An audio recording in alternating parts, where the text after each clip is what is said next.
Believers. நீங்க powerful பிலீவரா, வல்லமையுள்ள ஒரு விசுவாசியா மாறணும்னா 3 காரியம். முதல்ல மனம் திரும்ப வேண்டும், ஞானஸ்தானம் எடுக்க வேண்டும், பரிசுத்த ஆவியின் நிறைவை பெற வேண்டும். பரிசுத்த ஆவியின் நிறைவு சும்மா ஏதோ வல்லமை இல்லை, அவர் வந்துட்டா வாழ்க்கையே மாறிடும். உங்களை முற்றிலுமா மாற்றிடுவார். எப்படி கொஞ்சம் புளித்தமா எல்லா மாவையும் புளிப்பாக்குதோ, உங்க கண்கள்ல ஜெயிக்க முடியாததை ஜெயிக்க வைப்பார், செவிகளால் ஜெயிக்க முடியாததை ஜெயிக்க வைப்பார், இருதயத்துல தேவையற்ற நினைவுகளை ஜெயிக்க வைப்பார், பிறர் மேல் உள்ள பகையை ஜெயிக்க வைப்பார்.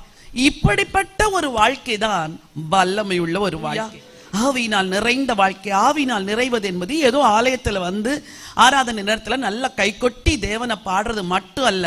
இந்த வாசலை விட்டு நீங்க வெளியே போன பிறகு பரிசுத்த ஆவியானவரே என்னோடு கூட வாங்க, அவரோடு கூட தொடர்ந்து பேசணும். ஆண்டவரே இந்த கடைக்கு நான் போகிறேன், என் கூட வாங்க.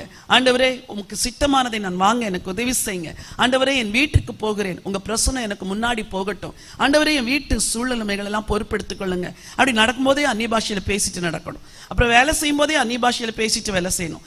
வாகனத்தை ஓட்டும் பொழுதே அந்த ஆண்டவரோடு கனெக்ஷன்லயே இருந்தீங்கன்னா நீங்க வாழ்க்கையில வல்லமையை தக்க வைத்துக் கொள்வீர்கள். ஹல்லேலூயா.